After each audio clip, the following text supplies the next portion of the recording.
Hello बच्चों, let's see the question कह रहा है कि calculate the freezing point of solution containing 60 gram of glucose in 250 gram of water. ये क्या दे रखा है, मोलर डिप्रेशन कांस्टेंट दे रखा है। तो हमें पता है कि डेल्टा टी एफ क्या होता है बेटा, मेरा आई के एफ एम होता है। ठीक है, आई क्या होता है, अमाउंट ऑफ फैक्टर ग्लूकोज के लिए बन रहेगा कि ग्लूकोज डिसोसिएट नहीं होता। ठीक है, डेल्टा टी एफ क्या है बेटा, मेरा डिफरेंस होता है freezing point of pure freezing point of pure solvent minus freezing point of solution. तो ये जो फ्रीजिंग पॉइंट ऑफ सॉल्यूशन लिखा है ना मैंने, ये निकालना हमें पता है, क्योंकि फ्रीजिंग पॉइंट क्या हो जाता है, डिक्रीज कर जाता है। ठीक है, on addition of non volatile solute. I की वैल्यू तो 1 है, के एफ की वैल्यू कितनी है, 1.86 केल्विन केजी पर मोल। ठीक है, मोलिटी की वैल्यू क्या निकालेंगे, मोलिटी क्या होती है बेटा, ये होती है number of moles by mass of solvent in KG, mass of solvent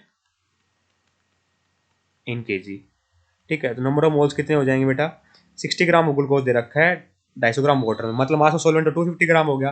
ठीक है, नंबर ऑफ मोल्स क्या होता है, गिवन वेट 60 ग्राम, सॉल्यूट का कितना है 60 ग्राम। ठीक, और मोलिकुलर मास कितना होता है ग्लूकोज का, 180 ग्राम पर मोल दे रखा है, तो 60 डिवाइड बाय 180, ये ग्राम पर मोल। ठीक है, ये तो, और मोलिटी यहाँ पे mass of solvent in KG, तो मास ऑफ सॉल्वेंट कितना है 250 ग्राम, केजी के लिए क्या कर दूंगा, ऊपर 1000 ले जाऊंगा। ठीक है, तो यहाँ रख देते हैं फटाफट, तो 60 डिवाइड बाई 180।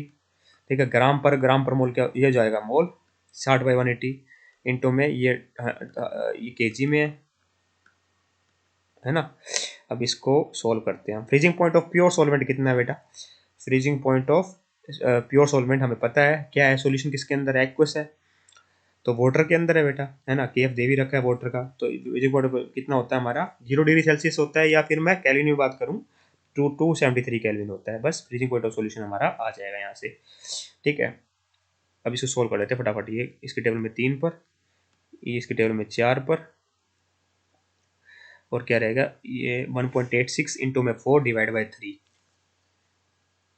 तो इसको सोल्व कर लेते हैं, 1.86 इंटू में 4 डिवाइड बाई 3, तो 2.48 आ गया।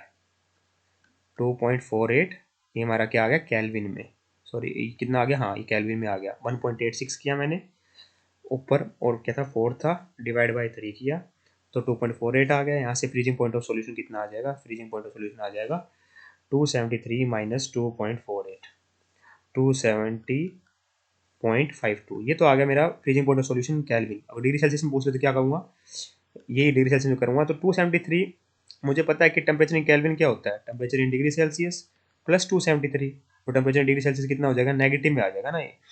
तो टेम्परेचर इन कैल्विन कितना है, हमें ये 270.52 दे रखा है, ये आया है हमारा। ठीक है, टेम्परेचर इन डिग्री सेल्सियस मुझे पूछा है, तो नेगेटिव में हमें ऐसे ही पता है कि फ्रीजिंग पॉइंट क्या करता है, डिक्रीज करता है।